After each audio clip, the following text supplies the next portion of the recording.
Hello everyone, this is Eshkomo Estarren, and this is the first of my English practice radio.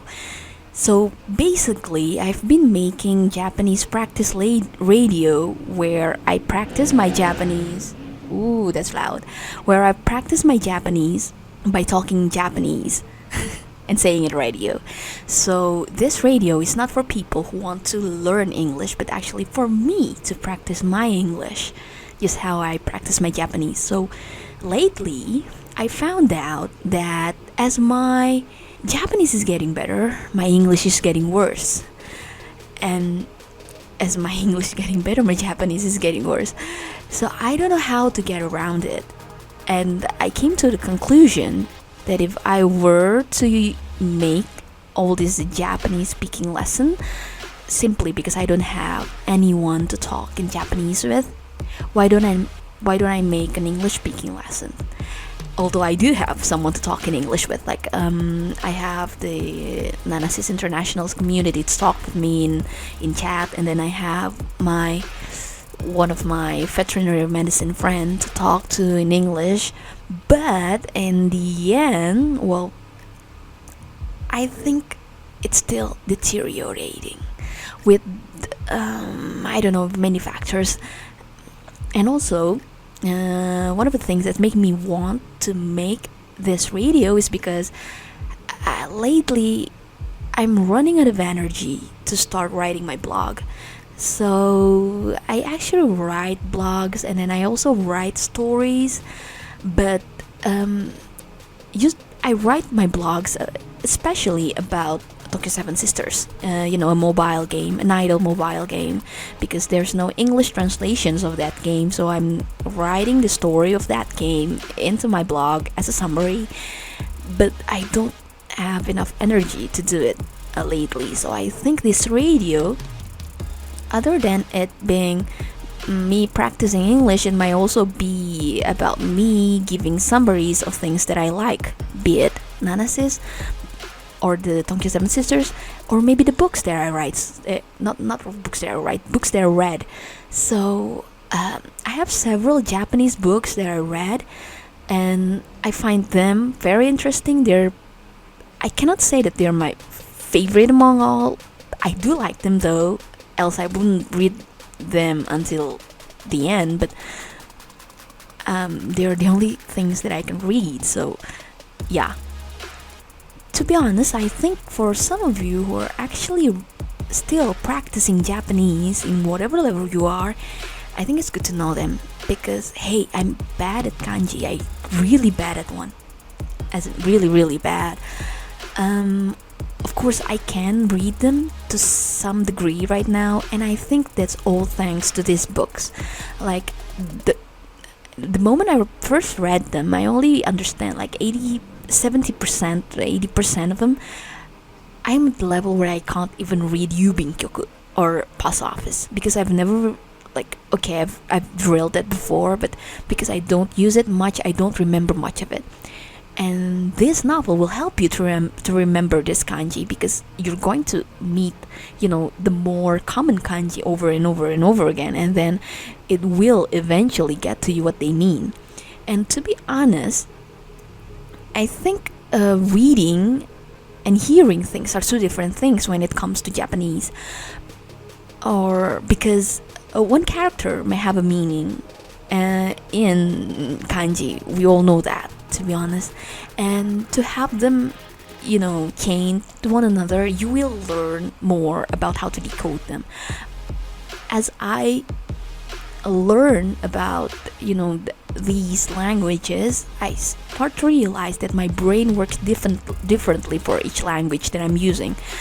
For example, if I read Latins, like now, like English or maybe Indonesian, I read those characters as it is. But when I read Japanese, each kanji, each letter actually have a meaning, and that I find myself decoding the meaning even if I don't know how to read it. And I think most of Japanese also have that part of their lifetime where they can't read, they don't know how it read, but they know what it means. And I think for most of the time, that's all you need for now. So like for example, I'm sure that most of you, when you want to watch your VTubers, or maybe when you want to, read your idols, I don't know, your idol's blog or something, there are going to be lots of kanjis, and all you need to know is what it means, not exactly how you read it. Unless, of course, you want to hear it, as a hearing practice. That's why I think one of the most difficult thing about Japanese is that you're hearing, you're reading, and you're listening, and listening is hearing. You're reading, you're listening, and you're speaking are three different things that you have to do. That might be on different levels, even if you already have on certain level or something. Like Japanese Noryokushiken, or the Japanese language, like Nihongo Noryokushiken, Japanese language proficiency test, I think mostly only talk about how you hear, how you listen, and how many vocab that you know. So mostly about listening and reading comprehension, but it doesn't really encompass speaking. And honestly speaking is a whole different thing. Is a whole other different thing, because there are cultural aspects in it, there are manners and everything in it, and I think it's this cultural aspect is what you don't get from drillings. So I guess by reading novels, say, you will learn about that cultural aspect as well. I know that most of you might have learned it from anime and maybe from mobile games like Dereste, or maybe from, say, Bandori, Dereste, Bandori, Love Lives, GBF, FGO. No, GBF already have English, or maybe you're playing in English. FGO already have English, or maybe you're playing in English. I don't remember. Honkai Impact. I don't know. Anyway, some of those you might have, learned your Japanese from some of those. However, most of them are being dumbed down, especially for Live Live. And for Dereste, they're often, I think Live Live is only about, hovering in around N4 and N3 level of Japanese, and they never go higher than that. They're really easy to digest. I think that's one of their most powerful aspect, but also their weakness, especially if looking for something above it.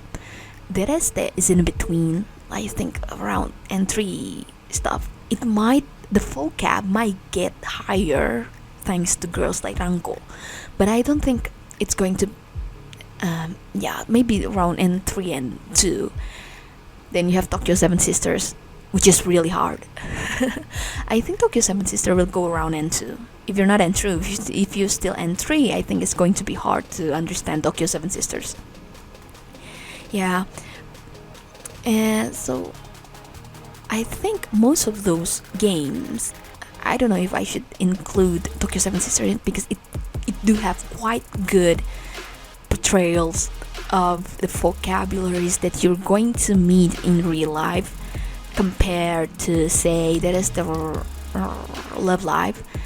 But yeah, those anime are restricted in how they're trying to reach their audience, because they don't want to be too heavy, and thus they don't want to be too realistic in how they're portraying their their characters. And that is where novels are actually really good medium to learn, because most novels will want to be more realistic in how they portray things. Light novels perhaps would like to emphasize more on the tropes, just like most of anime. That's why light novels perhaps not going to be that good of an option to learn, although of course perhaps they'll be good for you who want to learn N3, because most of light novels don't have that hard, who want to be heavy. It's not going to be heavy, so it's going to be right read. So perhaps you're going to finish it way easier, like way faster than you would a novel. But however, yeah, once you reach N3, this is my experience, you're going to struggle with how you just have to learn by yourself, because by then, the grammars and drills and stuff you have on the internet, they'll be boring for you, and they'll be lower than your level, and you would need something more. And when you need something more, when you start doing the same drills as you do when you're still under N3, it's not going to be the same, because it's not the basics that you learn anymore. What you have to learn is how to apply the things that you've already learned in like N4 and N5. That's why actually trying to expand your ability by reading a novel will be a good way, because it will practice your vocabularies and it will practice the things that you already practice in N4 and N5.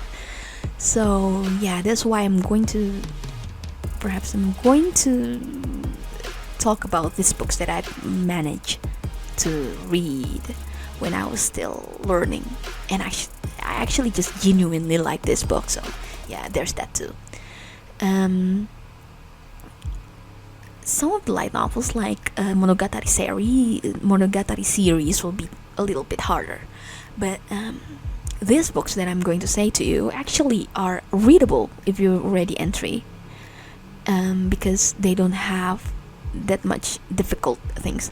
Say if you want to try to read Akudagawa Ryunosuke books, for example, like or Daisayo Osamu even, the old famous writers, perhaps you're going to have to meet some difficulties. But for these modern authors, I find them to be more simplistic in their writing, and that's why I'm able to read and digest what they're writing. Some of the authors, these books are the one that I'm going to talk about, and if you're interested in them, I'll be more than delighted, because it'd be great if you would leave some comments and we can talk about the book. I don't know, perhaps you won't read it, perhaps you would just listen to my summary, and that's that, but that's okay too. I don't even know if you would listen. It's already like, I don't, oh, okay, I've already talked a lot. I don't know if you even listen to me. And if you're still listening up until this moment, I'm like really, really happy about it. And so one of the books that I read are Morimi Tomohiko Sensei's Yagyo or Yakyo. Anyway, Night Train. It's a mystery suspense. It's more of a mystery than it is suspense. Horror, I think it's part of horror, and it's being delivered in different point of view. Just like how you read the Game of Thrones, like each chapter it's a different person's point of view, and this Morimi Tomohiko Sensei's Yagyo was just like that. Where it changes, and I think it's great because you're going to see the different interactions between the people, and then you're going to see how they talk, because it's more natural. It's in a more natural Japanese than light novel tropes. So I think it's part of the things that you can learn from the novels itself, and for your own Japanese, or realistic, real life Japanese. So I think that's good. And then there's Mizue Tani Sensei's Omoide no Toki o Shuri Shimasu. It's about a clock repairman, and I think it's good because it's filled with a heartwarming story. If you're looking for a heartwarming story, I really, really like this book is really, really good, because it's honestly just heartwarming story surrounding a clock or watch in the chapters that is in. And other than that, this is my favorite, Mikami Sensei Biblia Koshodo no Jiken Techo. This one, the Antiquarium Bookshop Biblia, I think, in English, and it already have a drama, it have movies, and it also have a manga adaptation. Thanks for being really really well known, and thanks for being it had sold millions of copies in Japan. And I find it to be very interesting. It's a detective suspense surrounding books. So if you like books, like I really like books, so I really love a story around books, a book about books, and really like it very much. And I learned a lot about books. I learned a lot about what the kanjis surrounding books from this book. So if you're interested a little bit, especially since it's detective, but it's really easy to read. I'm actually surprised I actually managed to read it. Yeah. So I think my suggestion in how you read this, especially when you don't know the kanji, is just bust through it. Bust through it. Okay, just look it up in the dictionary, maybe write it down, whatever. But please don't do it excessively that it will hinder your interest in that book. Just to go bust through it, and then you will see the same kanji over and over again, and you will learn to remember it, and before you know it, your Japanese will getting better. um at least I hope so. Anyway, that's all for me for now. I've already talked a little bit too much, but yeah, I think from then on I'm going to talk about these books, maybe speak about the stories within them, and maybe talk about something else, I don't know, whichever, when I feel like it, when I feel like I want to practice my English like this. So thank you if there's actually anyone who listened to me up to this point. You're amazing. Thank you very much. That's all from me. This is Eshkom or Eshterwin. Goodbye.